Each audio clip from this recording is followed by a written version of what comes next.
Hello दोस्तों, welcome to वेबटेक pool. मैं हूं आपका दोस्त अंशु कुमार और इस वीडियो में लेकर आया हूं मैं पायोट टेबल से रिलेटेड वीडियो, जिसमें पायोट टेबल क्या होता है, पायोट टेबल हम कैसे लगाते हैं, पायोट टेबल का क्या यूज है, इसके बारे में बताएंगे इस वीडियो में। पायोट टेबल जनरली हमारा जो क्या होता है कि कोई सीट हमारे पास होती है, जिस तरह से यहाँ पे आपको दिख रहा है कि कुछ स्टूडेंट्स नेम है, उनके एडमिशन ईयर है, कौन से क्लास के हैं, इस तरह से दिया हुआ है। अब हमें इसमें कभी कभी रिक्वायरमेंट होती है कि हमें कुछ क्लास के अकॉर्डिंग कितने स्टूडेंट थे, उस क्लास में कितने स्टूडेंट हैं, उस ईयर में कितने स्टूडेंट्स का एडमिशन हुआ, इस तरह से डिटेल चाहिए होगा। तो हमें फॉर्मूला लगाना होता है। जनरली तो सारे लोग फॉर्मूला में प्रोफिशिएंट नहीं होते हैं, तो उनके लिए क्या होता है कि वो कुछ शॉर्टकट तरीका जो होता है वो हमारा पायोट टेबल होता है, जिसमें हम समरी के फॉर्म में कोई भी डेटा को किसी तरह से भी हम जिस तरह से भी मॉडिफाई करना चाहें उस तरह से मॉडिफाई करके हम ला सकते हैं। तो पायोट टेबल हमारा एक तरह से बेसिकली ये हो गया कि जो चीज़ कोई भी टेबल है, टेबल को हमें फॉर्मुलेटेड कोई समरी चाहिए होगा तो उसमें फॉर्मूला विदाउट यूज़ किए हुए हम पायोट टेबल के थ्रू वो डेटा को गेन कर सकते हैं।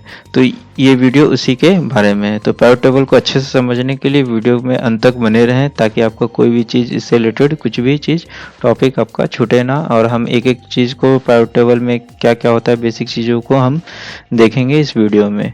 चलिए शुरू करते हैं।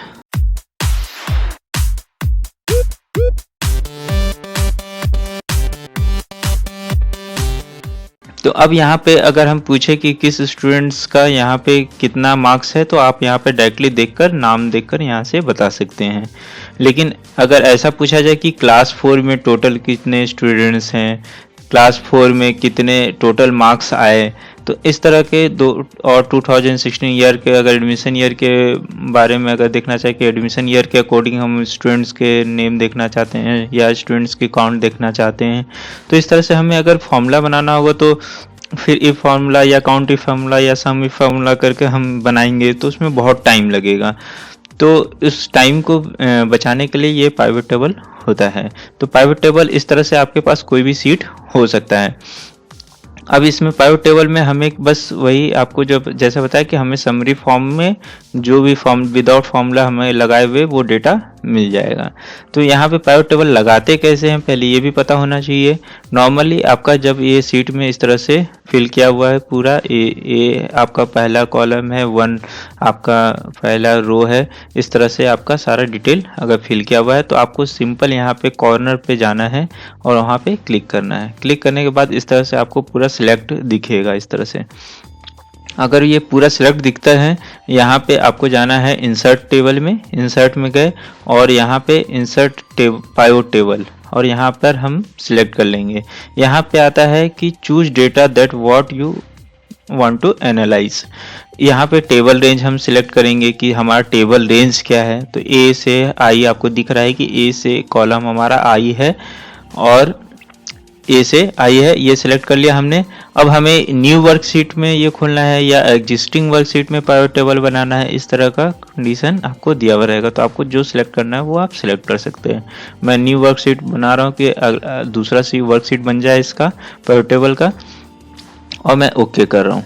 ओके करते के साथ आपको इस तरह से नए वर्कशीट पे आपको इस तरह से विंडो दिखेगा, जहाँ पे लिखा हुआ है पायोट टेबल है आपका ये, और ये पायोट टेबल फील्ड्स हैं। मतलब जो आप यहाँ पे पायोट टेबल के फील्ड्स यहाँ पे फिल करेंगे, जो जो आप सिलेक्ट करेंगे वही यहाँ पे आपको दिखेगा। तो हमने जैसे कि स्टार्टिंग में बात किया था कि हमें क्या लेना है कि क्लास में किस क्लास में कितने स्टूडेंट हैं। तो हमें क्या है कि कोई भी क्लास हम अगर फॉर्मूला यहाँ पे लगाते तो यहाँ पे क्या लिखते कि हम क्लासेस लिखते, यहाँ पे क्लास लिखते, और यहाँ पे क्लास 1 मतलब क्लास एक ये हेडर हो गया। उसके बाद हम लोग लिखते क्लास 4 है तो 4 लिख लिए इस तरह से। अगर हमारा क्लास 5 है तो इस तरह से 5 लिख लिए। और यहाँ पे हम क्या करते स्टूडेंट, यहाँ पे स्टूडेंट्स के काउंट लिखते, यहाँ स्टूडेंट काउंट इस तरह से लिखते। उसके बाद यहाँ पे क्लास 4 में यहाँ से सिलेक्ट करते या फॉर्मूला जो हमें लगाना होता है यहाँ पे लगाते और यहाँ पे हमारा हो जाता। तो इससे आपको क्या समझ में आया कि हम जो क्लास जो ले रहे हैं वो क्या है, हमारे कॉलम में इस तरह से आ रहा है और रो में हर रो में अलग अलग आ रहे हैं इस तरह से। और जो स्टूडेंट्स नेम है वो आपका एक नेक्स्ट कॉलम में आएगा, और लेकिन उसकी काउंट या हमें सम चाहिए होगा। तो उसी तरह यहाँ पे सेम आपका यहाँ पाइवट टेबल में भी हमें डिसाइड करना है।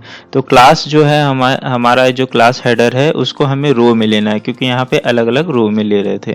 तो यहाँ पे आपको दिख रहा है कि यहाँ पे अलग अलग रो दिख रहा है, अलग अलग रो हमने ले लिया, ठीक है।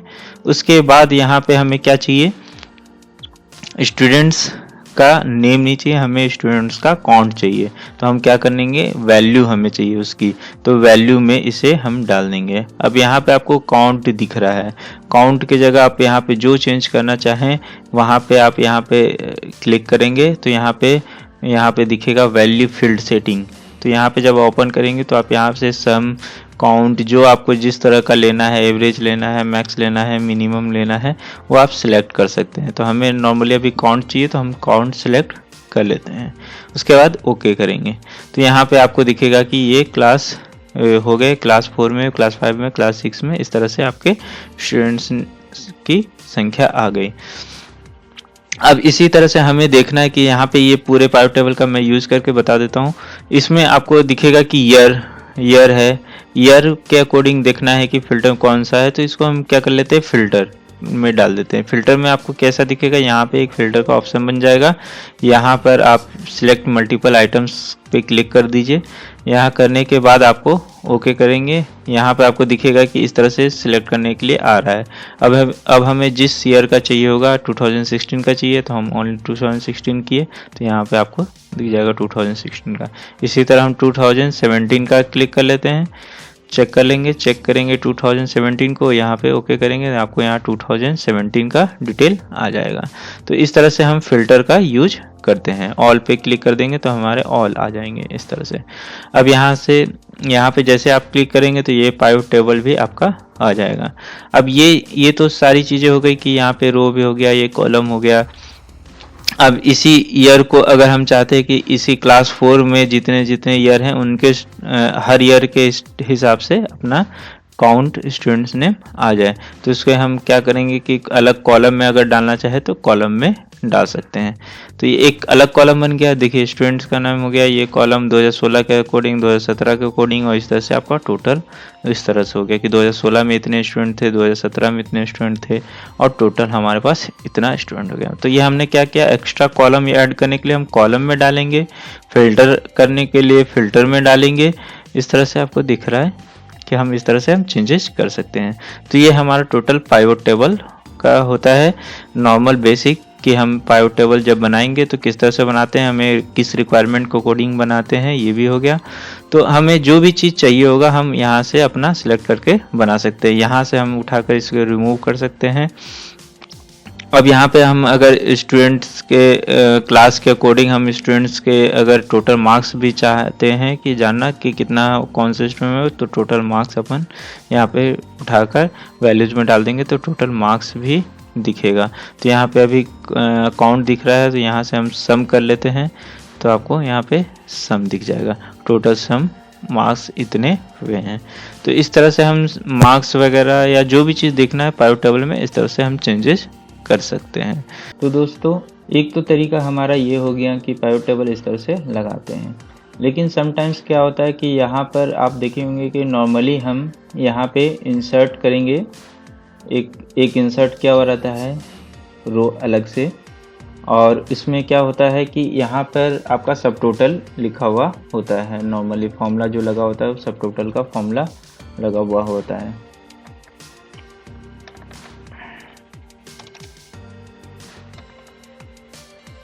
इस तरह से सब टोटल का फॉर्मूला लगा हुआ रहेगा। अब यहाँ पर अगर हम उस तरह से सेम बनाते हैं पाइवट टेबल जैसे बनाया हमने अभी, तो इस तरह से हेडर लगा हुआ होता है। उसके बाद हम क्या करते हैं कि यहाँ पे इसी तरह सेलेक्ट करेंगे और यहाँ पे इंसर्ट में गए और पाइवट टेबल में इंसर्ट करके ओके कर देंगे। तो आपको यहाँ पे दिखेगा कि यहाँ पे हेडर जो हम लोग 26 या इस तरह से जो भी था वो यहाँ पर आ जा रहा है। तो हमें जो चाहिए हेडर हमारा जो एक्चुअल में है वो कहाँ से है, यहाँ से है, 2 से है। तो इस तरह से कभी कभी प्रॉब्लम हो जाती है कि हमें इस तरह से सब टोटल होता है तो हम यहाँ से सिलेक्ट नहीं करेंगे। उसके बाद हमारा जहाँ से पाइवट टेबल एरिया रहेगा वहाँ से सिलेक्ट करेंगे। इस तरह से हम करके सिलेक्ट कर सकते हैं और यहाँ पर सिलेक्ट करने के बाद इंसर्ट टेबल करेंगे तो आपका जो हमारा रिक्वायर्ड हेडर है उस तरह से आपका डेटा आ जाएगा। तो ये एक तो तरीका ये हो गया कि हमारा इस तरह से, तो ये तो हम मैनुअली डाल रहे हैं, मैनुअली हम ऐसो पाइवट टेबल इंसर्ट कर रहे हैं। अगर आपको शॉर्टकट पाइवट टेबल के थ्रू करना है तो आपको इस तरह से यहाँ पे सिलेक्ट करना है और Alt D P सिलेक्ट करने के बाद आपको ये पाइवट टेबल का एक विंडो ओपन हो जाएगा। सिंपली ज़्यादा इस पर मैं डिस्कस नहीं करना चाहता, इसको नेक्स्ट वीडियो में कभी डिस्कस करेंगे। नेक्स्ट कर देंगे, नेक्स्ट करने के बाद हम यहाँ पे नेक्स्ट और उसके बाद यस कर देंगे, हमारा पाइवट टेबल क्रिएट हो जाएगा। आप नेक्स्ट करते करते पाइवट टेबल क्रिएट कर सकते हैं। अब ये इतने सारे जो अभी आ रहे थे कमांड इसलिए आ रहे थे कि हम ऑलरेडी पाइवट टेबल बना चुके हैं, इसलिए अगर मैं सारे पाइवट टेबल जो एग्जिस्टेंस है उनको मैं डिलीट कर देता हूँ फिर आपको दिखाता हूँ, इतने ज़्यादा ऑप्शंस नहीं आएंगे हमारे पास जब हम शॉर्ट फॉर्मूला या कुछ भी लगाते हैं। तो ये मैंने सेलेक्ट किया, Alt D P और उसके बाद नेक्स्ट नेक्स्ट फिनिश, और इस तरह से हमारा हो गया। तो आप स्पीड से भी इस तरह से वर्क कर सकते हैं, आपको टाइम भी नहीं लगेगा और इस तरह से आप पाइवट टेबल लगा सकते हैं। तो दोस्तों ये था पाइवट टेबल का एक ओवरऑल व्यू। आपको वीडियो कैसा लगा हमें कमेंट करके ज़रूर बताएं। अगर कुछ इससे रिलेटेड क्वेरी है तो हमें कमेंट करके लिखें, हम उसका रिप्लाई देंगे आपको, ठीक है। तो पाइवट टेबल के बाद मिलते हैं नेक्स्ट वीडियो में। पाइवट टेबल से रिलेटेड और भी बहुत सारी चीज़ें मैं बताऊंगा आपको। तो चलिए मिलते हैं नेक्स्ट वीडियो में। Thanks for watching. Please subscribe my channel वेबटेक पूल एंड नई वीडियोस के नोटिफिकेशन के लिए press bell icon and please like, comment and share.